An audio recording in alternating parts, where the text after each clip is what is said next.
Kan kini banyak pakai apa nama tu, Bu? Pakai TikTok nama tu. Ha, kan banyak kini ni ibu TikTok tu. Kadang di pinggir jalan dibuat tu. Kadang di depan orang ramai. Dia asyik cek. Batinnya ngomong. Tak boleh begitu. Tapi kena ingin disebut orang hebat, ingin dikenal, maka akhirnya TikToknya dimanfaatkan orang, betul Bu? Dibuat orang tidak berpakaian, kepalanya kepala dia. Betul Bu? Rugi kita. Tidak itu caranya. Ada lagi macam-macam Bu, karena ingin terkenal. Normalnya dibuat oleh Islam tu tutup pakaian. Dibuatlah bajunya set wilda. Dibuat roknya pendek supaya ditengok orang. Ibu kalau makan durian, suka tak durian Bu? Suka durian. Ibu Ridwan ada kebun durian. Jalan kita Bu, begitu jalan jatuh isi durian aja Bu. Kita gini-gini, ya Allah kasih durian, jatuh isi durian tu Bu. Makan tupai isinya tuh. Ibu makan tak? Padahal isinya saja Bu. Kena terbuka oleh tupai dan tak termakan. Lalu jatuh. Kenapa? Kena terbuka. Tapi kalau tertutup jatuh, diambil tak? Utuh, dibuka. Jadi artinya ternyata semakin terbuka, semakin rendah nilainya. Semakin tertutup, semakin tinggi nilainya. Apa maksudnya Bu? Tadi. Makanya mutiara yang hitam itu, di dalamnya hitam, dia putih. Di mana letaknya? Di dasar laut. Susah mendapatkannya. Tapi kalau sampah yang ada di permukaannya, jangan diambil. Sampah itu kan singgah di mana tempat sampah yang banyak, betul Bu? Dia ada kawan, sebentar-sebentar stres dia. Kenapa? Istri yang berkerokenya tak tolong jemput. Kamu mengambil sampah enggak? Kalau dapat mutiara, tapi menyelam kita mencarinya. Apa maksudnya Bu ya? Jadi kita yang menentukan. Kalau ingin baik, biarlah berusaha sedikit menyelam di dasar laut. Ternyata banyak mutiara. Kadang permata di sana. Ini tidak mau menyelam dah. Takut dingin. Takut dengan tidak pula pandai lagi berenang. Ya Allah, macam mana lagi? Gimana cara berenang? Luruskan Allah. Tu berenang tu Bu. Bagaimana menyelam ke bawah? Ya Allah, jika engkau beri kepadaku, tapi engkau yang beri ya Allah, apapun bentuk casingnya, aku yakin itu pasti mutiara yang terpendam di dalamnya. Betul Bu? Pernah Ibu dengar Bu kisah salah seorang hamba Allah, dia berumur 18 tahun, masuk ke 28, dia berjalan, minta izin kepada ayahnya. Begitu berjalan, dia bawa bekal. Lama berjalan, habis perbekalan. Sampai pada dahaga yang bersangatan, lapar yang tak tertahan. Akhirnya pergi ke pinggir sungai, banyak kiambang. Ini riwayat Sufi Bu. Dibersihkanlah kiambang itu, tahu Ibu kiambang? Dibersihkan, minum dia Bu. Sedang minum, lewat jambu ajaib di depannya. Tahu Bu jambu ajaib? Apa jambu ajaib? Bijinya di luar, inceknya biasa di dalam, sekarang di luar. Namanya jambu borok. Jambu monyet. Jambu mente. Diambil oleh beliau tu jambu tu. Begitu diambil, dimakan. Begitu termakan satu gigit, mulai mutiara ngomong Rabbani. Kamu dah dapat redo tak kepada yang punya batang ni? Ini pasti ada yang nanam. Diikutilah ke hulu sana. Udah setengah kilo berjalan, nampaklah pohon condong ke pinggir sungai. Ditengok rupanya kebun orang. Ini termakan nih Bu, tapi tidak dimakan yang sebelah tu.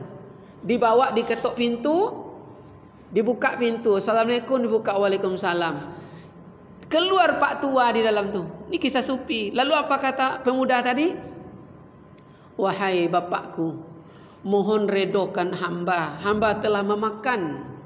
Apakah buah itu engkau yang tanam? Betul. Aku mohon redomu. Jangan aku beri dosa. Apa jawab orang tua tu? Aku tidak akan redo kerana kau belum dapat izin dariku. Kau makan itu. Gimana menurut kita tu, Bu? Sempilik kali tu, Bu? Jambu anyuiknya. Betul, Bu? Kenapa? Kenapa Pak Tua ni faham ini pasti ada mutiara terpendam di dalamnya. Kalau orang tidak baik, jangankan yang hanyut, yang sebatang tu licin takau dibuatnya. Betul, Bu? Ini pasti orang baik. Lalu dia menangis pemuda tadi, minta ampun dan minta redha. Akhirnya Pak Tua ngomong, baik, aku akan memberi maaf dan redha yang telah kau makan dengan satu syarat. Apa syaratnya? Engkau wajib mau menikah dengan anakku, katanya. Coba bayangkan. Kita musafir, duit ndak ada, dipaksa menikah gara-gara jambu monyet. Nah, coba. Lalu apa ndak ada jalan lain? Ndak ada.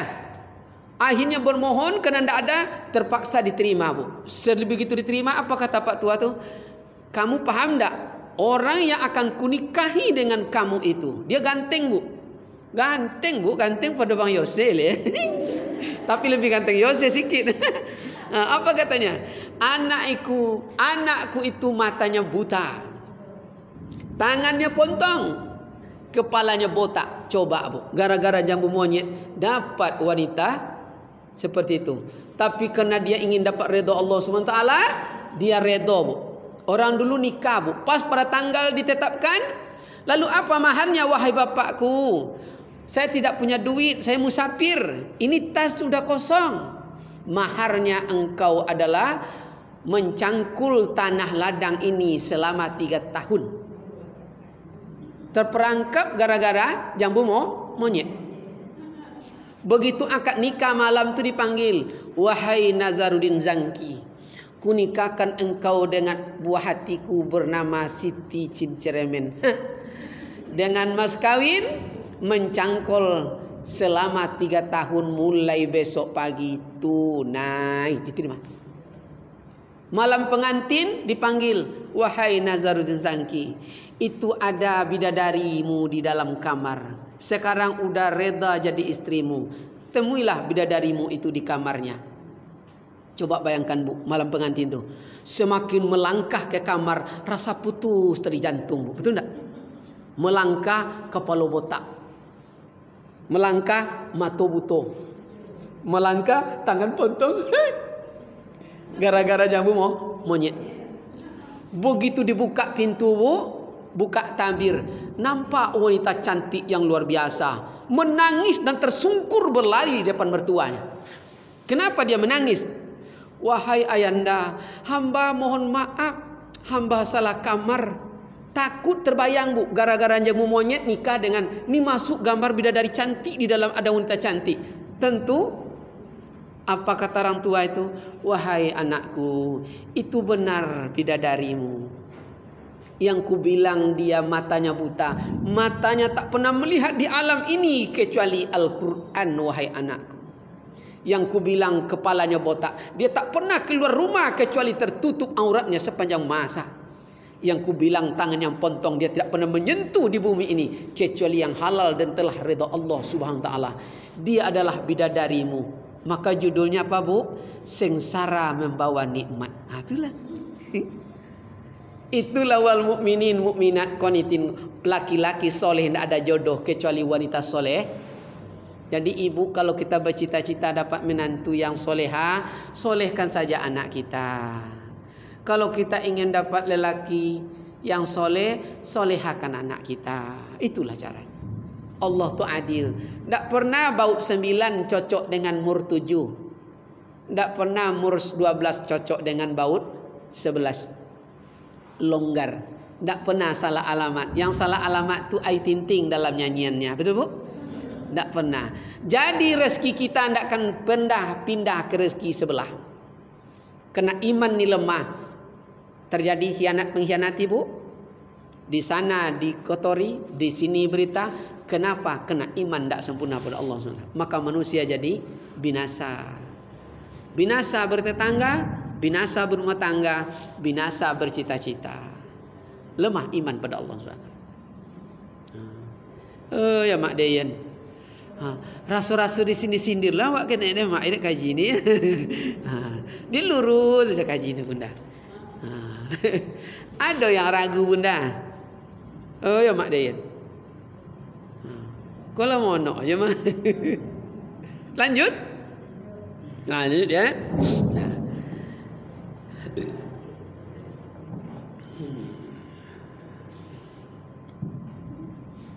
Masuk ke soal berikutnya. Soal bermula nama Allah Ta'ala itu siapakah yang memberi nama?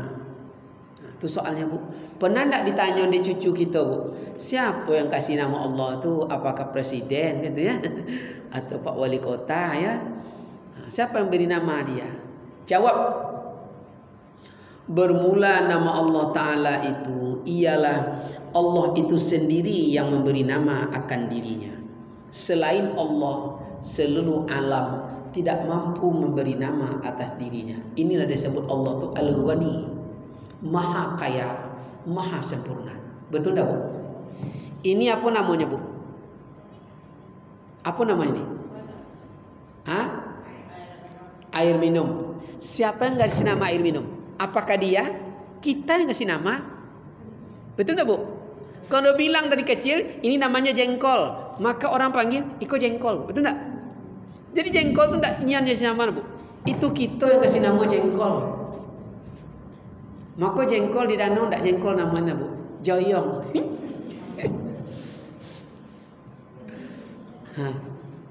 Joyong lah. Nah, ini keramik. Dia yang kasih nama, kita yang kasih nama keramik. Dia mungkin saja namanya Saparudin, tapi kita panggil saya keramik, ya keramik lah selamanya. Maka ada namanya penebalan, betul Bu? Samaituka samaqallahu bil azal ismuhu si'abin sibih. Itu namanya penebalan. Pak Gubernur besok penebalannya ya. Datuk apa namanya? Wali kota udah penebalannya. Ibu kapan penebalannya? 40 tahun yang lalu. Siapa dia? Ibu namanya. Kenapa? Udah ditebalkan aku nikahi. Betul Bu? Nama. Jadi memang aku lo gadis li. Maka timbul lagunya kau masih gadis. Ini udah ditebalkan namanya. Dia mengaku bujang. Ini udah beranak segudang ya.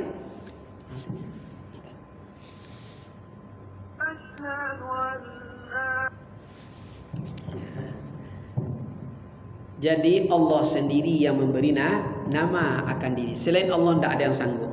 Ya. Soal, apakah nama Allah Ta'ala itu Qadim atau Muhdas?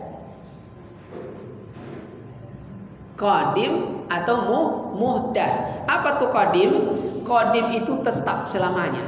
Kalau Muhdas berubah-berubah.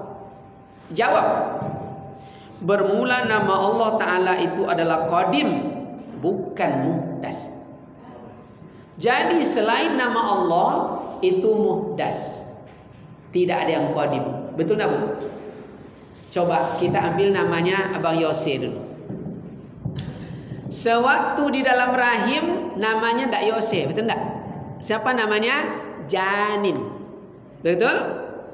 Begitu dia mulai merangkak namanya bayi. Mulai duduk pandai namanya balita. Mulai dia pandai berjalan namanya anak-anak. Betul Bu? Mulai dia pandai bercewek-cewek namanya remaja. Mulai dia berbini namanya ayah. Dapat cucu namanya datuk. Itu Bu. Di hutan namanya kayu. Begitu ditipiskan jadi namanya triplet. Begitu dibelah-belah namanya papan. Begitu dibentuk-bentuk namanya balok. Berubah. Betul? Allah tidak berubah. Dulu, sekarang, zahir dan batin, awal dan akhir, tetap Dia Allah. Kalau lah tua, mampus dia, namanya almarhum. Siapa panggilnya? Mayat.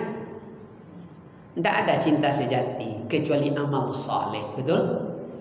Sayang dan kek Bang Yose itu sehidup semati sakubu baduwo. Begitu mati Bang Yose, lai tolok sakamar dalam kubur. Mampu boleh ditakui. Tak tolok dah, betul? Dibuat pun kamar pakai pemadani, pakai keramik, tak tolok, betul Bu? Yang ada satu hidup, satu mati. Yang setia sampai selamanya, ya malus soleh, hanyalah amal soleh. Maka dalam kajian riwayat bangkai berjalan orang mati kembali hidup itu, dan di dalam Sirrus Salikin pada bab adab kubur kepada jenazah,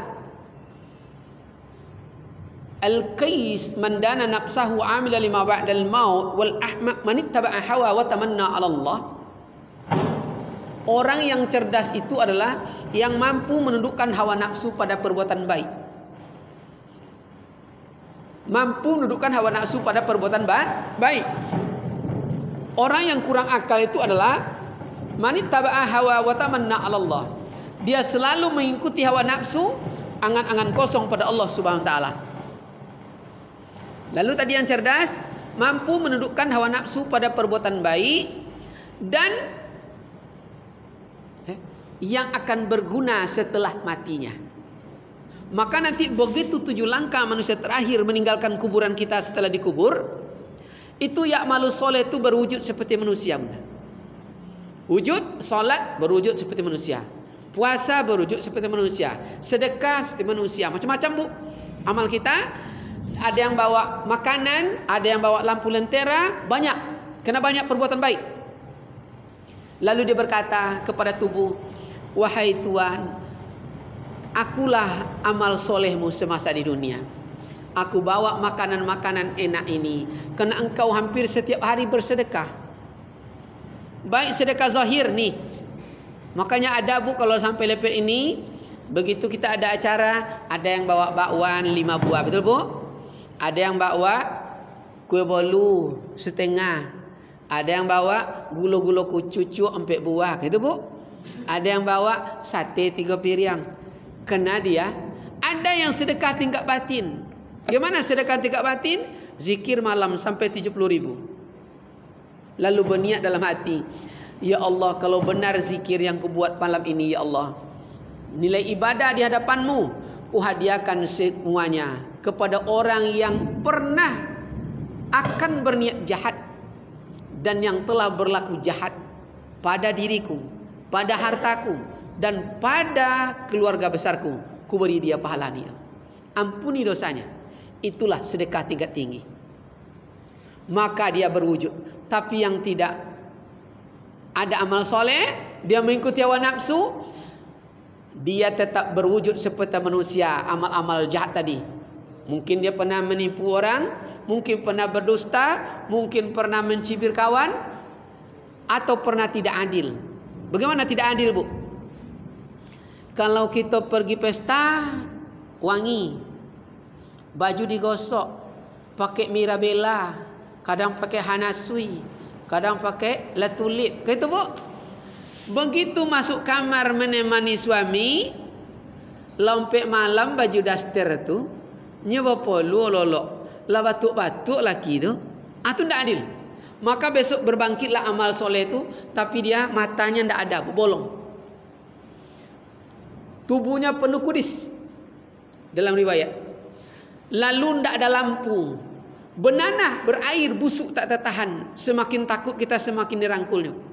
Dan dia berkata, wahai Tuhan, dipanggil kita Tuhan, akulah amal ibadahmu semasa di dunia. Mataku bolong kerana engkau tidak pernah adil. Pak RT datang ke rumah, engkau tanya kopi anget atau kopi dingin. Lakimu pulang tak pernah kau tanya. Lama losi-losi laki pulang tak ditanya. Engkau tak adil. Bolong matanya. Bolong. Dan kulit berkudis-kudis beranak tu terbuka aurat sepanjang masa. Itulah dia. Setiap terbuka disayat oleh Israel. Sayat.